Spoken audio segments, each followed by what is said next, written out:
Alternative Dig Talk. Real issues, real talk.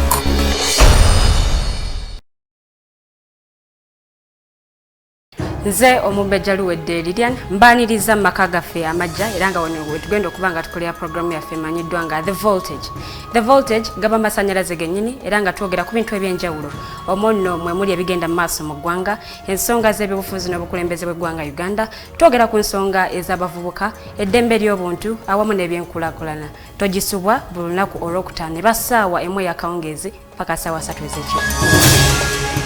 The Diaspora Link buli lwakuna sawa 11 paka sawa 1 ey'olweggulo ye program gye tukuleetedde wano ku Alternative Digital Uganda. Tugenda batutunulira embeera z'Abannayuganda, baganda baffe, bannyinaffe zibawangaaliramu mu mawanga ag'ebunaayira.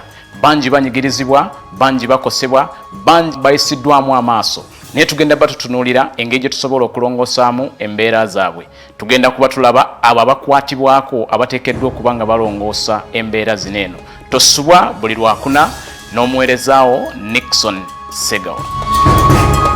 Hello everyone, my name is Abdalla Tiff and I welcome you to the Hotline Show here at the Alternative Dig Talk as we discuss issues of national importance.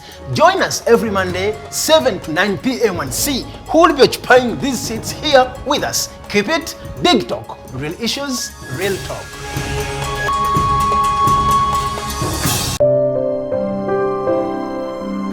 Hey Ugandans, I'm Lieutenant Colonel Dewa Kiki, the Deputy Defense Spokesperson and actually the Deputy Spokesperson for the Uganda People's Defense Forces. I was hosted on Alternative Dig Talk. I encourage all Ugandans that this is the way to go. Always watch, participate, give your views and ask questions on Alternative Dig Talk. Dig Talk, the way to go.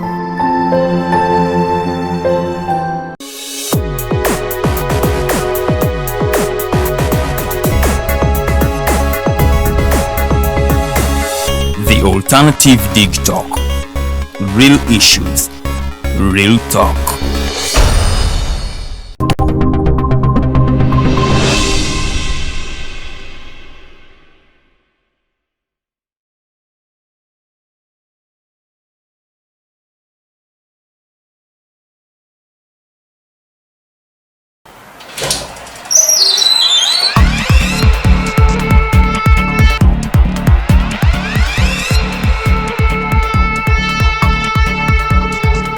You have got to get up pretty early to go do something.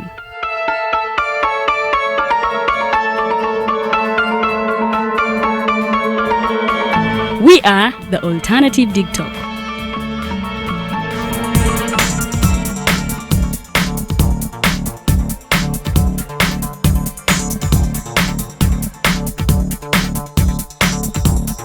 With our mobile studios, we are redefining TV presentation just as technology is setting the pace.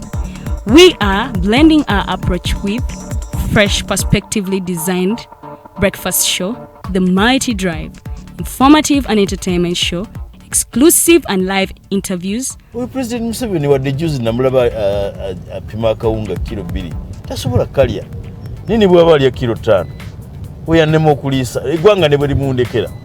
Njagala kwebaza the Alternative Dig Talk etuwadde kano ka Mighty Drive era n'abatuwuliriza bonna abali ku mikutu njagala basaba mugendo maaso n'okuwuliriza. All given to you just a click away on your phone, tablet, laptop and smart TVs as we are streaming live on our social media platforms, on the road and on the go. We are the Alternative Dig Talk.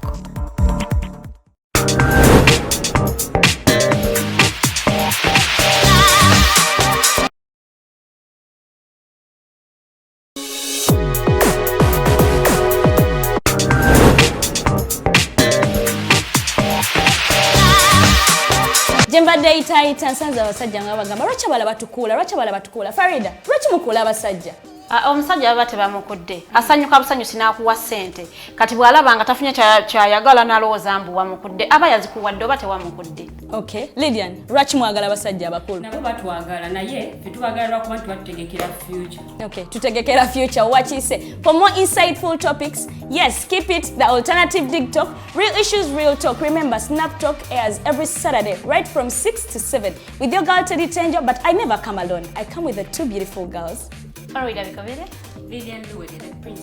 Meanwhile, we have a new home. I'm super excited. What do you think of our new home, Farida? I love it. I just love everything. Yes, let's keep it the Alternative Dig Talk. Real issues, real talk.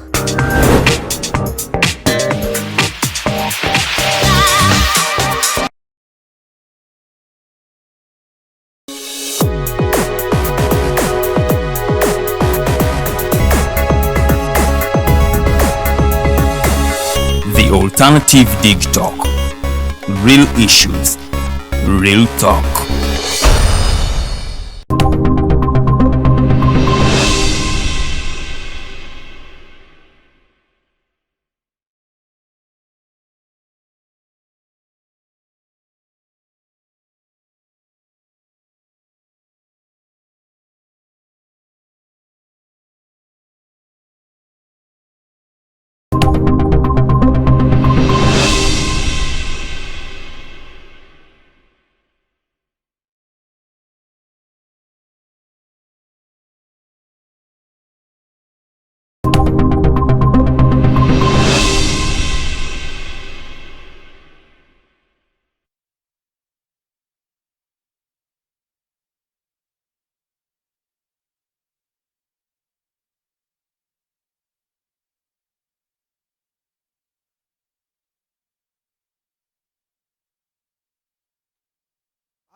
As you all know, on the 16th day of November, there were 2 terror attacks in the country that left 4 people. Actually, in the initial reports, they indicated that 3 people died instantly, but according to the recent information from the Uganda police spokesperson, that is Afande Enanga Fred, it indicates that 4 people died, and then 33 others were hospitalized, and then 5 with critical injuries. Such incidences continue to perturb Ugandans, especially as we head towards the festive season. Many Ugandans, amidst the COVID-19 effects, whereby each and everyone is struggling to make ends meet. Then when it comes to the terror threats, then this is also bad news for Ugandans. We need to look at this. We need to analyze and see what could be the reason for this. Many incidents of the same have been happening within the region, especially the colleagues in Kenya that have equally suffered, tested the brutality of the terror threats of the sort. You remember in 2014 where there were the Mpenkoton attacks that left 60 people killed with several others that were hospitalized with serious injuries.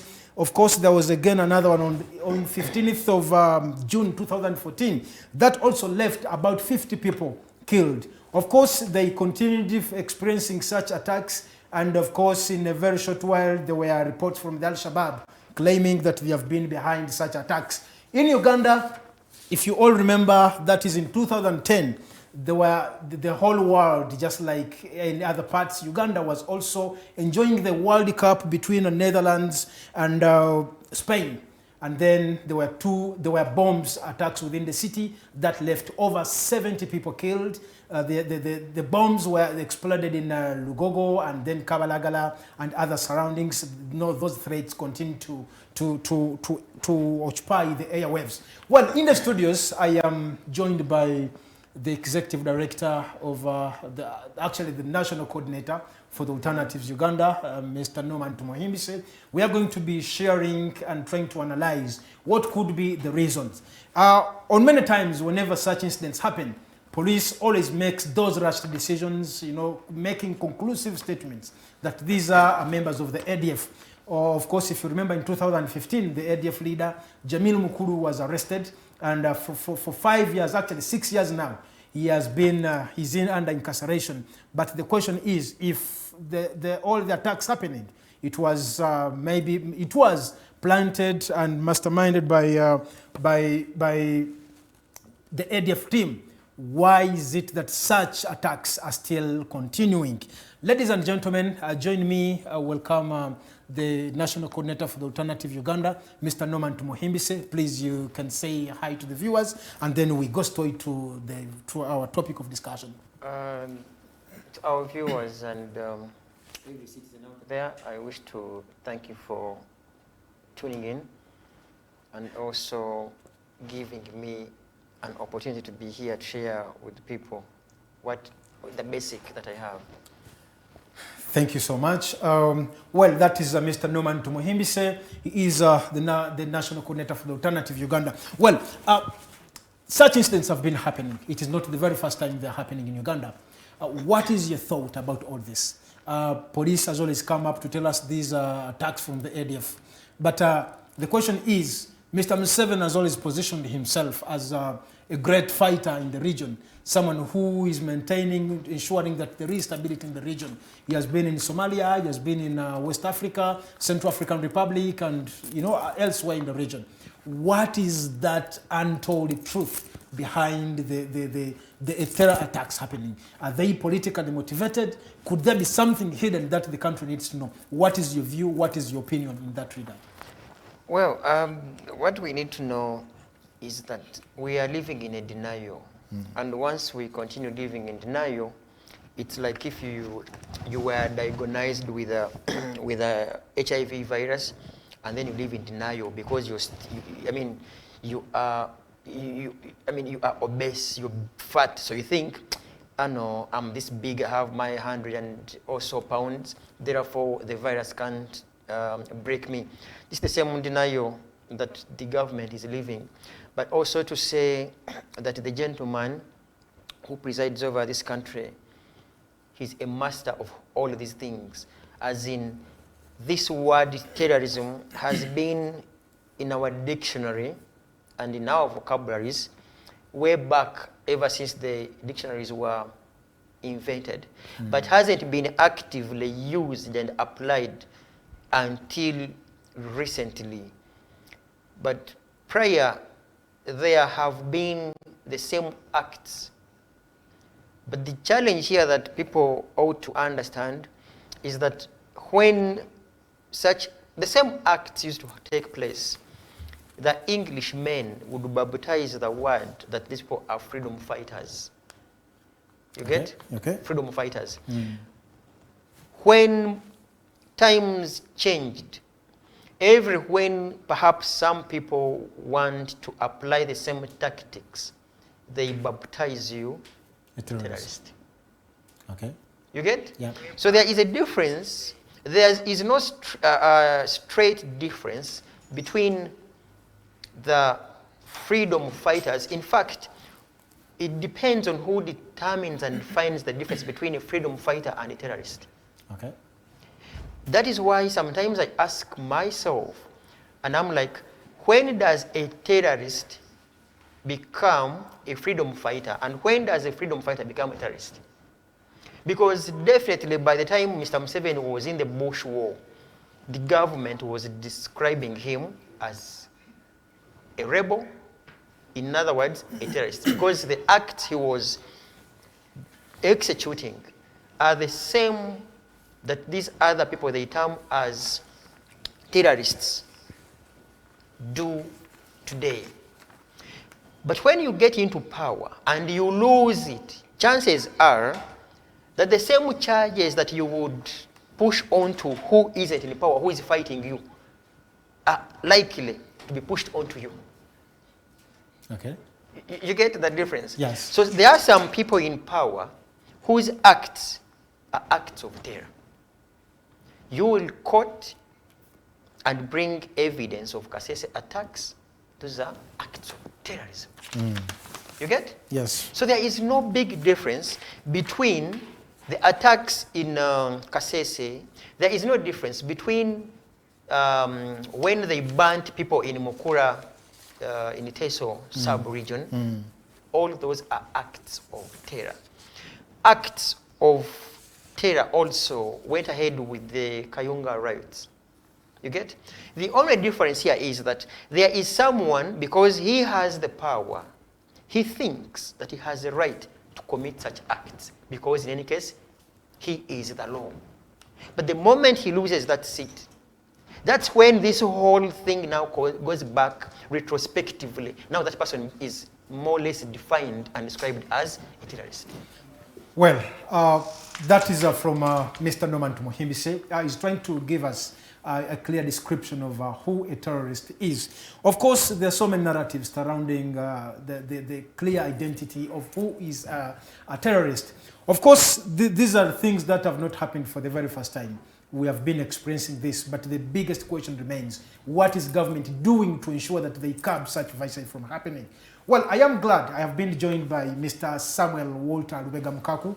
He is a member of from the People's Front for Transition.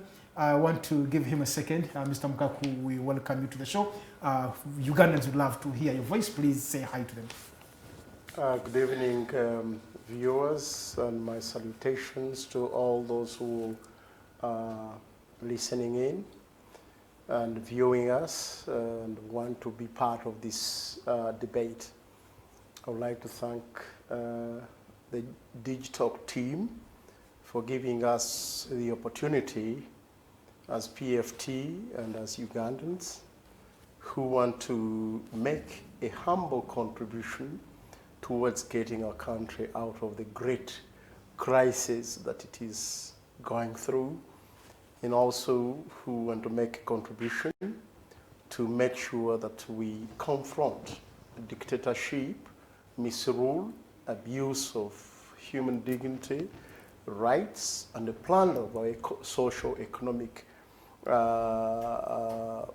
command heights, and basically pushing the country to the dogs. I think all those who are in that war, I salute them, and I pray that we soon accomplish that mission. Thank you so much, Mr. Samuel Walter Lubega Mukaaku. We really thank you for creating time to be part of us. Well, we are looking at the terror threats that have been happening in the country. Just recently, 7 days back, we lost 4 lives. 4 people were killed in the attacks that happened along CPS and then just at the is it Parliamentary Avenue. Well, there's always, whenever such incidents happen, the president and those manning security, they always make those rushed, conclusions. These are ADF, these are, groups from whatever, as they want to term them. The question is, are these attacks, are they politically, do they have some political motives? What could be behind this? These are discussions for Ugandans now. No one is telling Ugandans the truth. No one knows what is happening because many incidents have been happening, and right from the IGP, right from even the president himself, are like, no, those are Al-Shabaab, those are ADF team, and we already have them. I was actually watching what Mr. Museveni said yesterday. He was like, no, for all the ADF team, we already have you. Please come. So, what is your thinking of such attacks in such times? The little I had from Norman, my young brother Norman, I think he was trying to put in proper state about the academic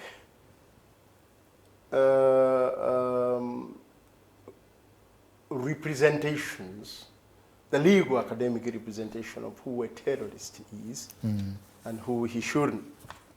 The line is really thin when actually terrorism is also juxtaposed with the freedom fighting.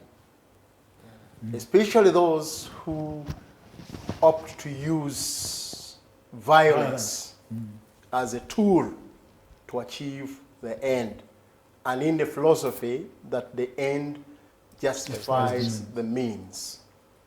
For us who are students of the means must justify the end, we then have a problem.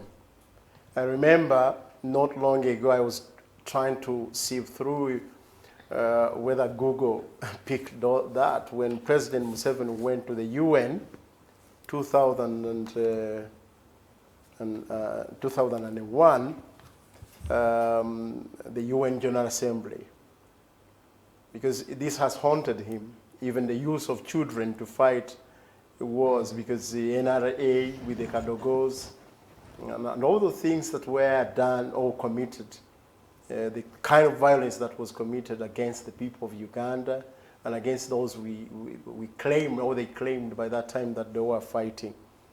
And President Museveni felt that even going to the UN to justify his actions, and other people who have opted to use the same and not be put in the axis of evil, in those who were put in the axis of evil, if you still remember. President Museveni said, when he was defining what is the difference between terrorism and legitimate fight for liberation or freedom fighting, and he wanted to use Nelson Mandela and colleagues as the standard, as the standard of how to define or not to define one who is a terrorist and on who is a freedom fighter. And he puts this, he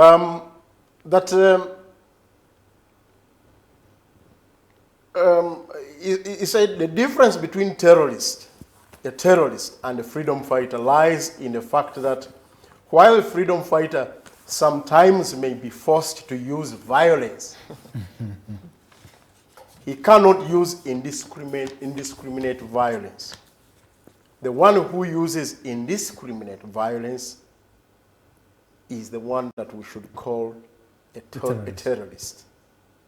And terrorism occurs, Mr. Museveni said, when there is no distinction between combatants and civilians. The Ugandan president said, the actions of terrorists are criminal and must be opposed by all those as a matter of principle. And in another issue, Mr. Museveni criticized, I would want to come to this quickly. And basically what he wanted to say is that terrorism, those who indiscriminately attack targets that may include non-civilian, then they should be called terrorists. Let's come to Uganda today.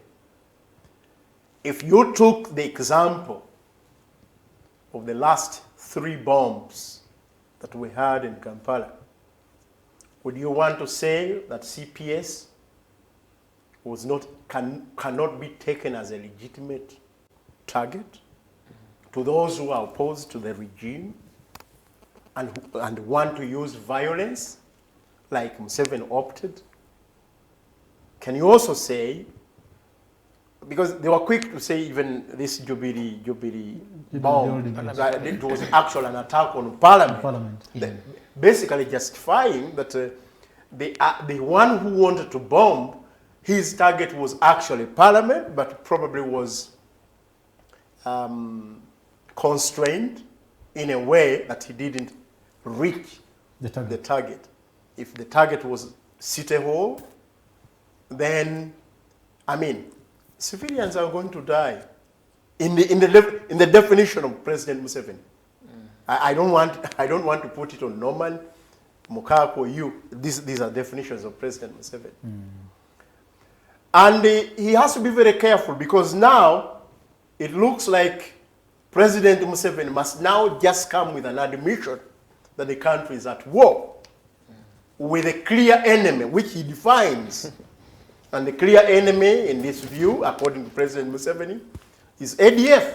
And he says he has been fighting with ADF, foiling their attacks severally and for many years.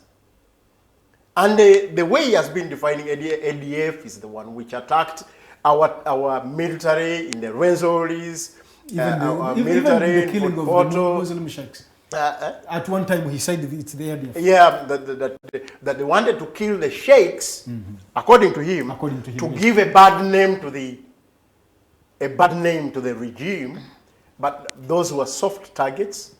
but still at war. The way he has been defining ADF's activities, I hope, basically justify that the country is outrightly at war.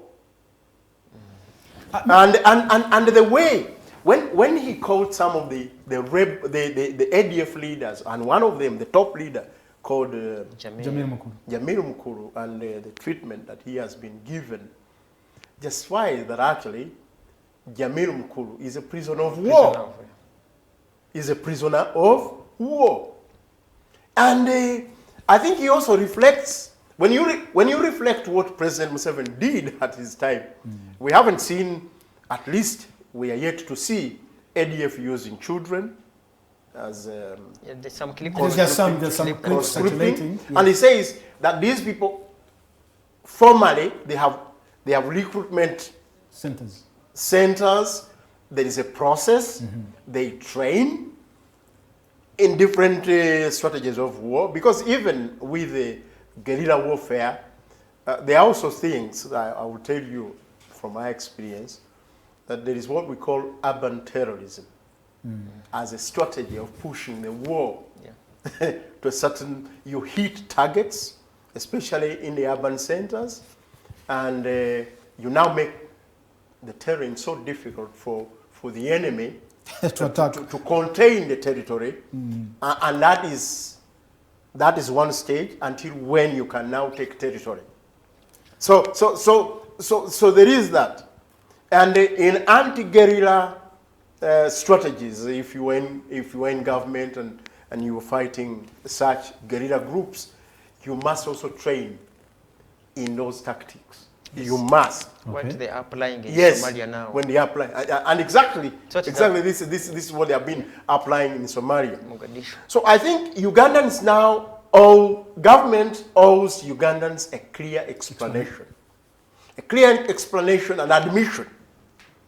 Let's know that we are now in a full-scale war with the groups that have proven to be so tenacious, so committed, so resilient, like the ADF. He talks about the ADF camps in Democratic Republic of Congo.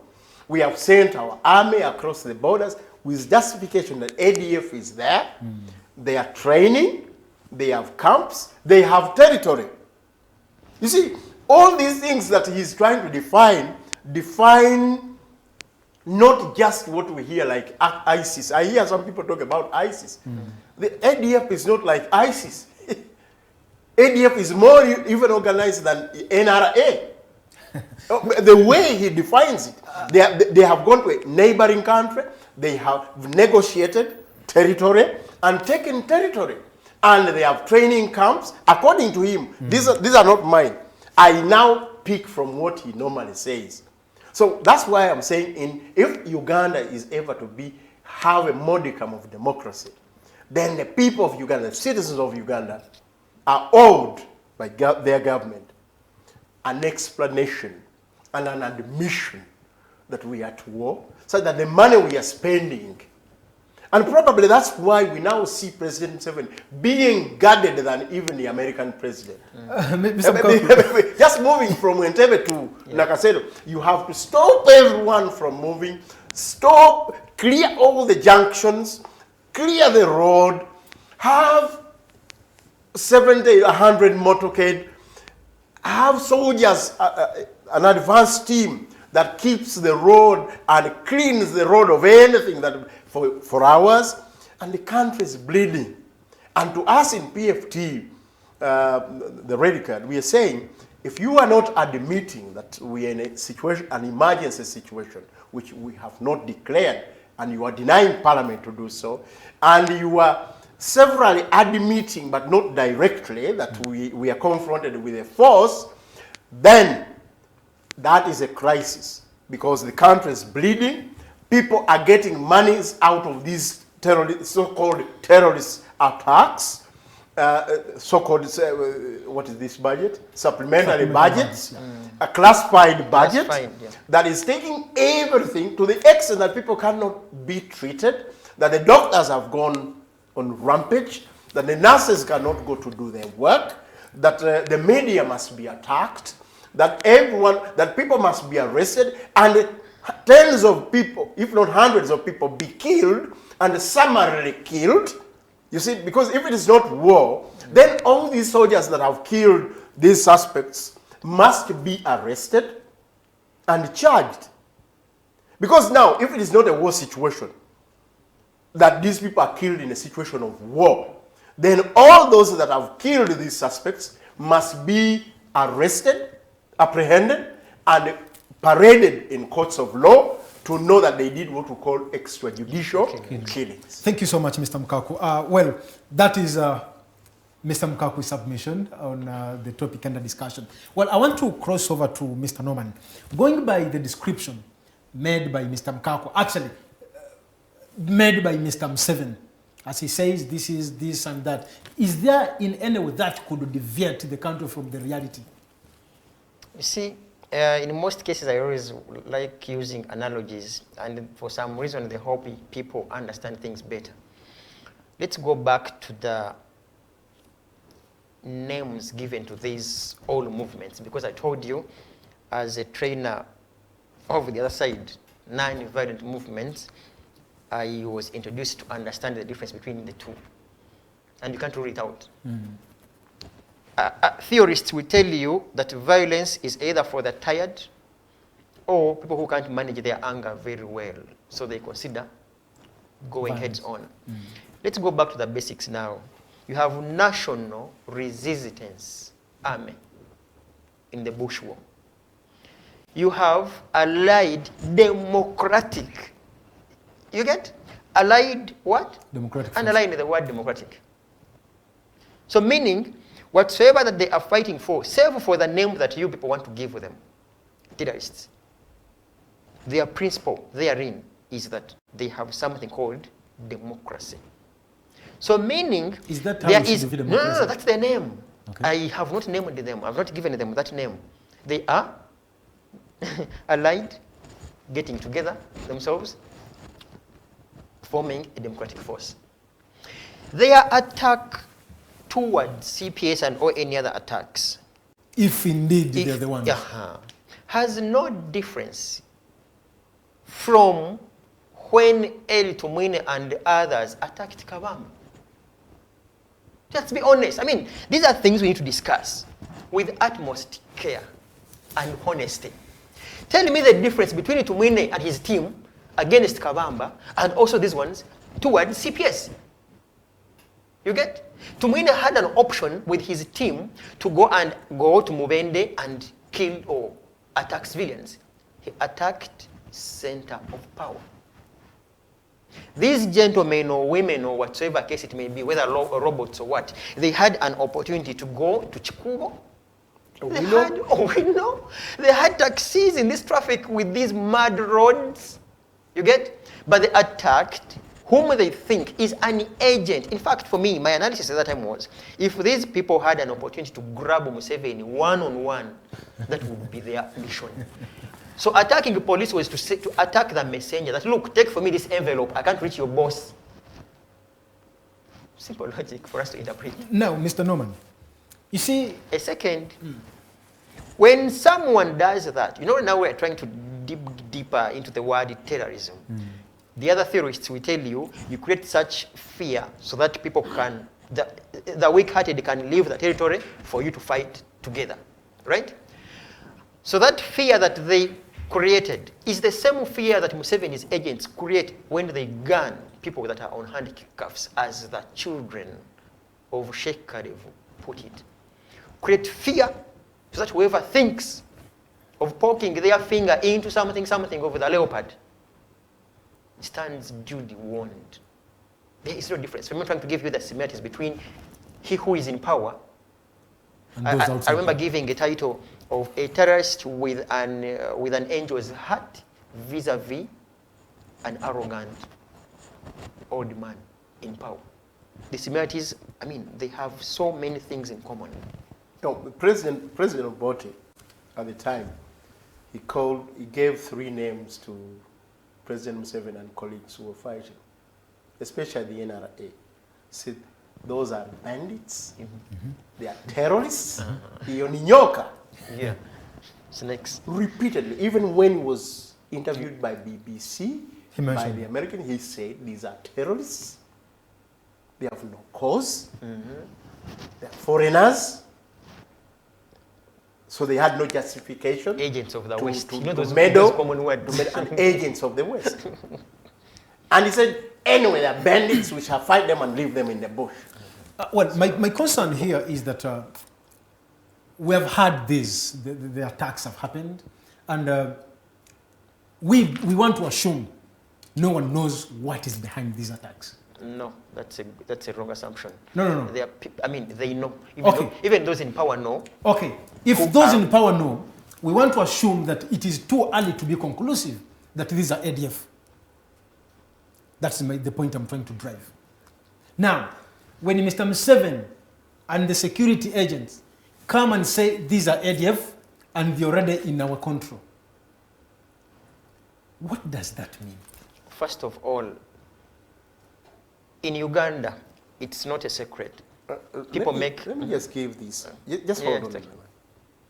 President Museveni, in his speech, I didn't listen to it, but I have the speech written here. He said, apart from using the technology, he's going to speak to the regional leaders about these people. And here he adds, there was a robbery in Nansana where they robbed 400 millions and took it to Congo to finance what he calls terrorism. See, not in a lot of parts of the world, we've not had these people stealing, especially maybe the Al-Shabaab when they wanted to hijack ship, the Suez. Yeah. But it's basically justified that it's war. It's war. You get? It's war. I was trying to make you're trying to make a point here, yes. That when there are such evil things, there are specific beneficiaries.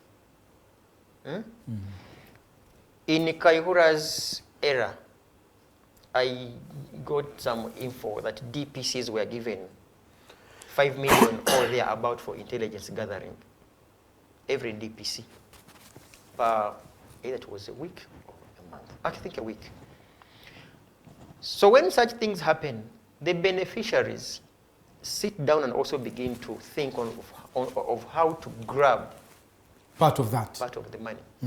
That is why any other person will run and plant any bag to justify that there should be extra, what we call operational funds, to ensure there is a chua, the city. You get? So the thieves begin from the top. The IGP will take a portion, the operations commander will take a portion up to the DPC. So even when the DPC receives, let's say, 5 million for intelligence gathering, he will get like 10K. They always ask them, how many border people do you have there? How many mobile money agents do you have? How many of them can we pick and be our agents or informants? So every week, can we transfer 10,000 per person? So the thuggery begins from, in fact, bottom up. You get? When such acts happen, of thuggery, I mean, there is no way you can get a conclusive report because they benefit from this insurgency. So it is the mob invaders and more deserted bags you have in the city, the happier these people in security, most of them become. And it's on record, they have done it. The mission is working. It's working. Until when they are satisfied, they'll be like, okay. Enough is enough. Yeah. They take advantage. I've seen how COVID money has been swindled. So when their buildings are done, like, we no longer have any attacks. We don't have any COVID. In fact, January, we can even open the economy. Yeah. So to say from me that if you deny taking Baganda quality Mururuza, I don't know how it's called in English, deny taking it during the day, you will shiver at night. Yeah? Self-denial. You deny, I have no fever. We used to do the same tricks when we were kids. We used to have a family doctor who would come on a bike. So everyone that bike would make noise and they're like, Mommy, I'm okay. In fact, don't you see me? I can even dig tomorrow. Because you want to avoid the injection. So Mr. Museveni is avoiding the injection. But at night, you shiver. So at night, he shivers. Well, thank you so much, Bwana Norman. I want to go back to Mr. Mukaaku. Amidst all these who have experienced extrajudicial killings, where people have been killed without any sort of justification, someone is arrested, we would assume that the person should be arraigned before courts of law. You know, that person should be given an opportunity to be heard. Maybe actually that person should help in giving more information about whatever the case. Now, just like he said that these are known enemies to the state. Yeah, does the extrajudicial killing justify that? That yes, these people are being killed instantly because they are known enemies to... Mr. Mukaaku used my second that time. Let me clear this as well, the same as he takes on the microphone. In intelligence, on the other side, they'll ask you to answer the what-if question. What if this person that they shoot is finished simply because they don't want him to be captured, to mention big names? They want to conceal information. You can take it on. I think there the answer is obvious. I don't need to belabor. The audience is already ahead of me. What I can talk about are just the questions that will still linger and will never go away because these are they are crimes against humanity. And the crisis that we are facing is for the regime, which says it is government, and works for and on behalf of the state, to become the bigger terrorist. So, and when the regime becomes a terror regime, committing crimes against humanity, and also probably working outside the constitutional provisions and the constitutional legal provisions, then that means they are no longer worth the name government, no longer worth the name honorable leaders in government, and if he's the president, he cannot be called the fountain of honor. One, he lies to the population. If he's not lying, he's not accountable to the population. And he has openly said he's not the servant of anybody. He's working for his family. So he's working for himself and his family.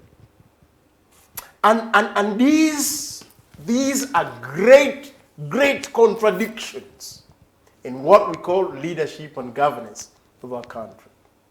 Great. We never had these contradictions even during the colonial time. So the question must be put, must we continue this way or not?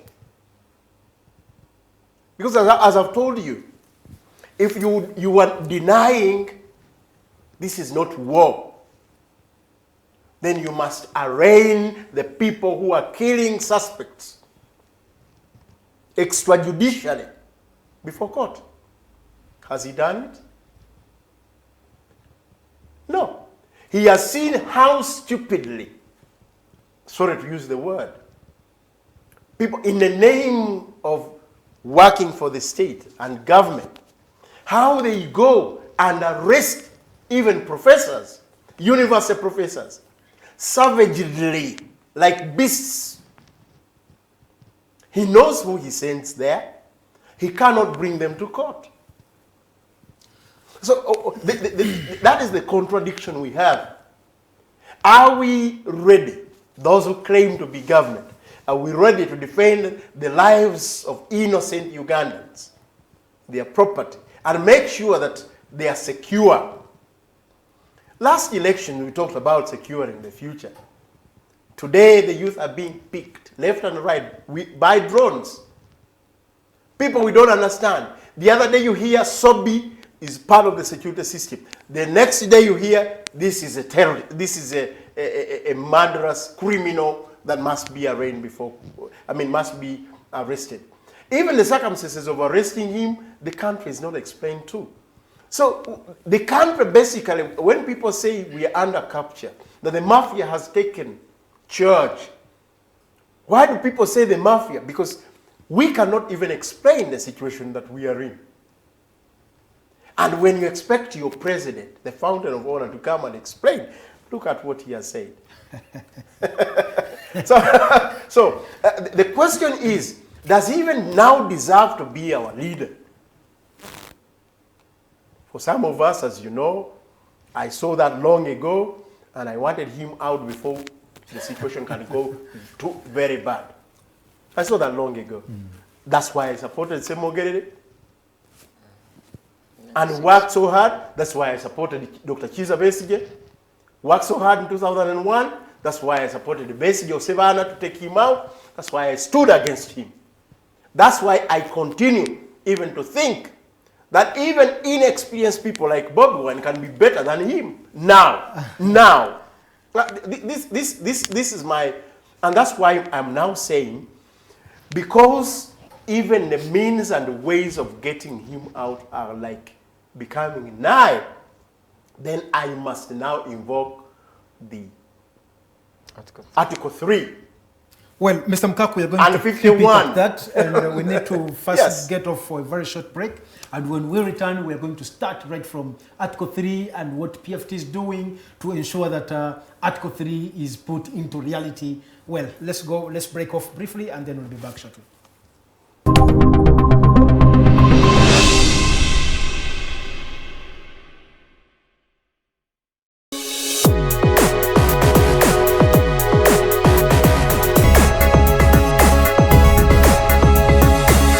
The Alternative Dig Talk. Real issues, real talk.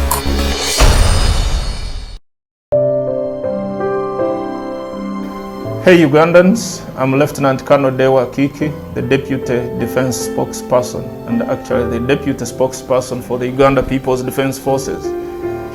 I was hosted on Alternative Dig Talk. I encourage all Ugandans that this is the way to go. Always watch, participate, give your views, and ask questions on Alternative Dig Talk. Dig Talk, the way to go.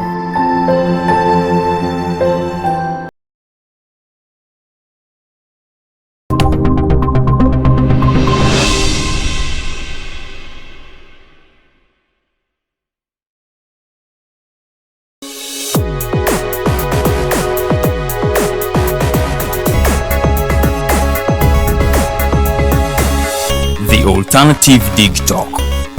Real issues, real talk. Nze omubejja luwedde Lilian mbaniriza maka gaffe amajja era nga wano wetugenda okuba nga tukolera programu yaffe emanyiddwa nga The Voltage gaba masanyalaze gennyini era nga twogera ku bintu ebyenjawulo omwo nno mwe muli ebigenda mu maaso mu ggwanga, ensonga z'ebyobufuzi n'obukulembeze bw'eggwanga Uganda, twogera ku nsonga ez'abavubuka, eddembe ly'obuntu awamu n'ebyenkulaakulana. Togisubwa buli lunaku olwokutaano eba ssaawa emu ey'akawungeezi paka ssaawa 3 ez'ekiro. The Diaspora Link buli lwakuna sawa 11 paka sawa emu ey'olweggulo ye program gye tukuleetedde wano ku Alternative Digital Uganda. Tugenda batutunulira embeera z'Abannayuganda baganda baffe bannyinaffe zibawangaaliramu mu mawanga ag'ebunaayira. Bangi banyigirizibwa, bangi bakosebwa, bangi bayisiddwamu amaaso. Naye tugenda batutunulira engeri gye tusobola okulongosaamu embeera zaabwe. Tugenda kuba tulaba abo abakwatibwako abateekeddwa okuba nga balongoosa embeera zino eno. Tosubwa buli lwakuna n'omuweerezaawo Nixon Segawa. Hello everyone, my name is Abdalla Tiff and I welcome you to the Hotline Show here at the Alternative Dig Talk as we discuss issues of national importance. Join us every Monday 7 to 9 p.m. and see who will be occupying these seats here with us. Keep it Dig Talk, real issues, real talk.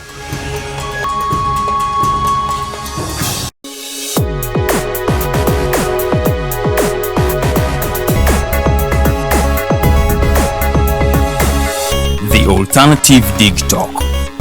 Real issues, real talk.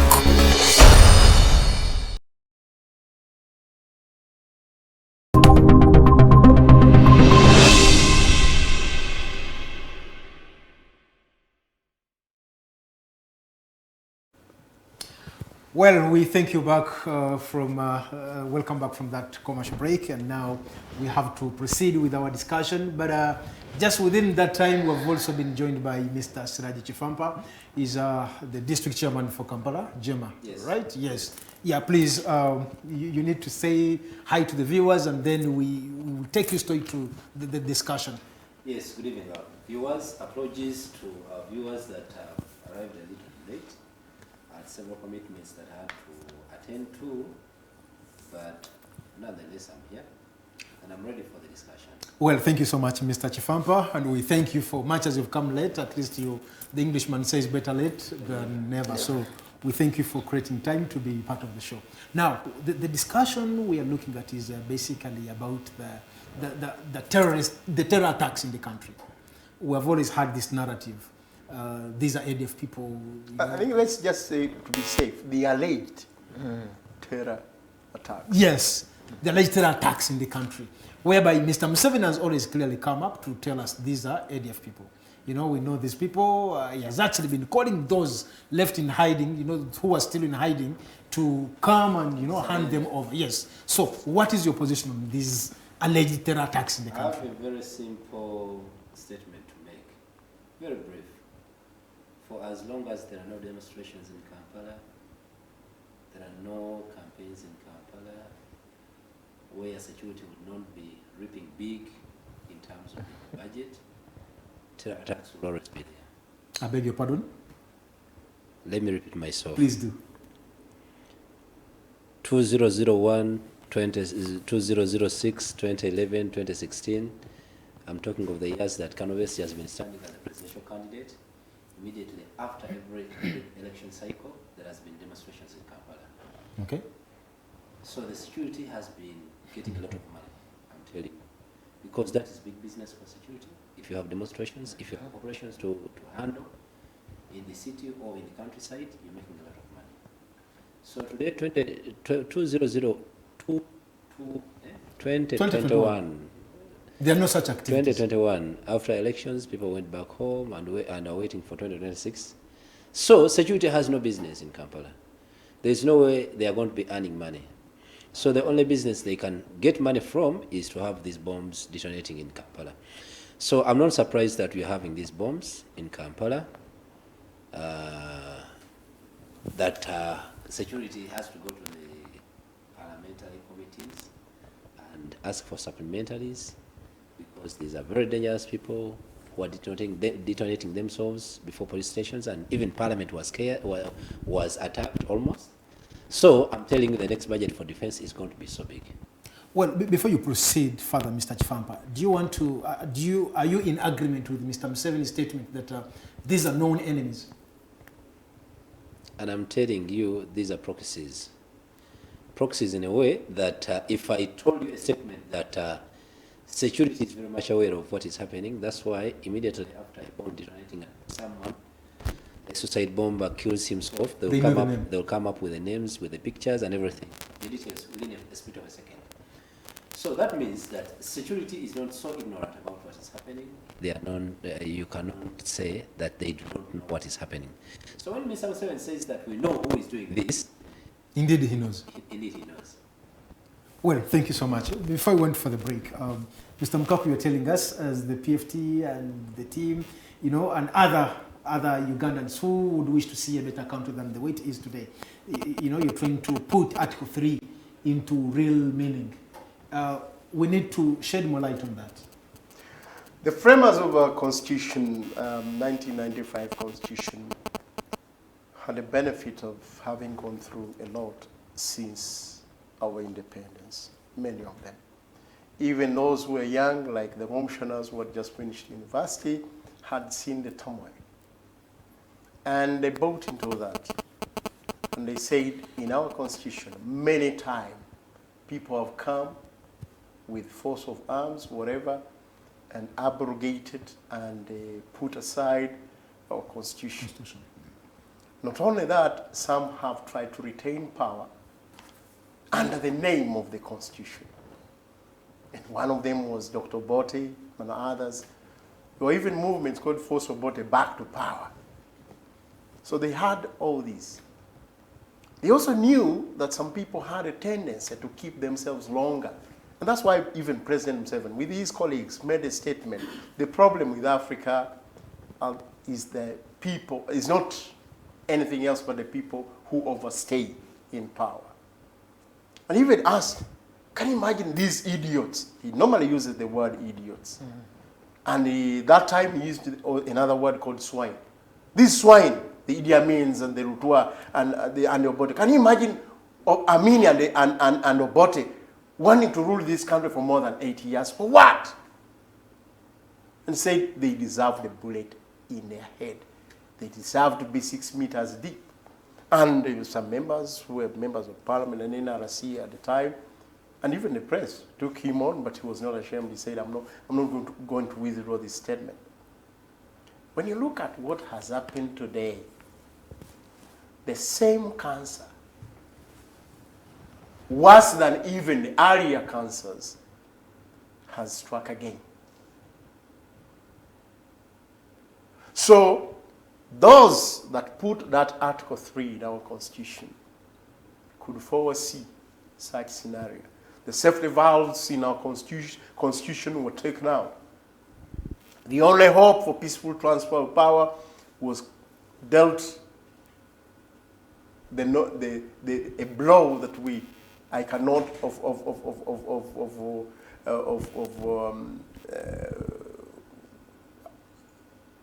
the blow that we would not want to see. So, at the end of the day, the people now have no option.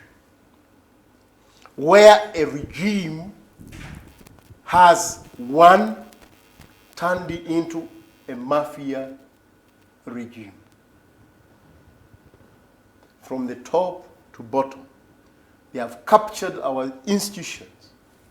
Parliament is under capture, as we have seen, abused and desecrated beyond repair. Not long ago did we see members of parliament being beaten like chicken thieves. I don't know what to call it. So much that after the beating, they went to the chapel and the mosque, the two chapels and the mosque, and urinated like what we see in Animal Farm. You really wonder, you have attacked the parliament, but not just to overwhelm it, but also to desecrate the institution of parliament. You see, when guys come through a door that we now know, and they are SFCs, and they go and urinate in the chapel, that's beyond human imagination. We have just seen that happen. We now see a parliament. These are our representatives. In the name of COVID or in the name of something else, they now go in sessions to represent us. You wonder whether they're actually following the debates. And that is illegal. So parliament is totally under capture. The mafias are at play. We saw when they were swearing in at Kororo, it was the president, let me help you, let me help you. You guys, you soldiers, go away. Can you imagine? The president is just a visitor in parliament. But he was now the one to help them. Our judiciary is under capture. The courts are compromised. The judicial officers have become brokers. And you hear very many times, you see the parliamentary commissioner has said, you see this case must go this way. Money is flowing. Now this is in the open. This is in the open. Even the recent case of the Bijirwas, it is not that it smokes of something, but all fingerprints are there showing you the work of the mafia. Our institutions are totally weakened and captured. The state of Uganda is captured. Even the executive is captured. Many times the president tells you how he's unable to influence things. Even when he gives money to people, he cannot follow up those who have eaten state money in any name. Now we have a case of this presidential initiative on epidemics beside Musenero. Before, you see, a honorable president would have just, and if he was himself, he would have said, okay, it's a smoking gun, let's see. Actually, you are my minister, can you step aside, let them investigate if they find. But he was basically intimidating. I'll go for them. I go for them. So you can see.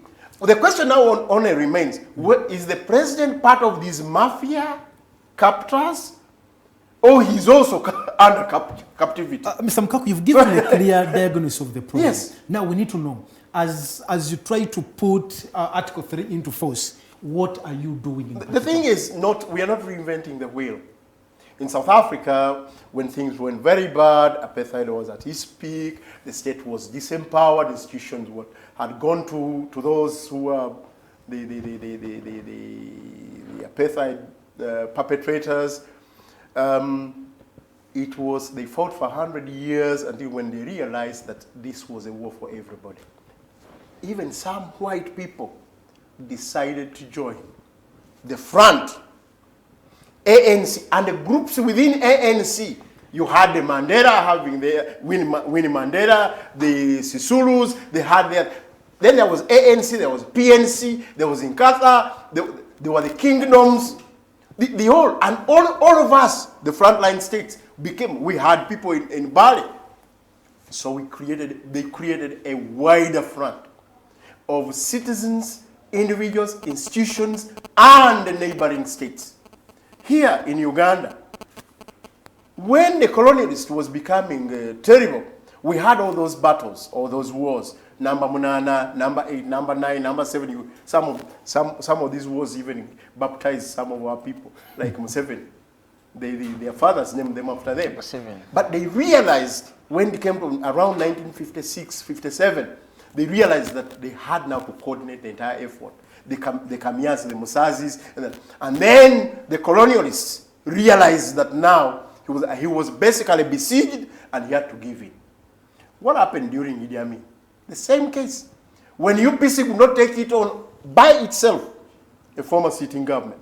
When DP could not, when fighting groups, Ugalimo, whatever, Chikos Malum, Fronasa, they decided to sit in Mosh.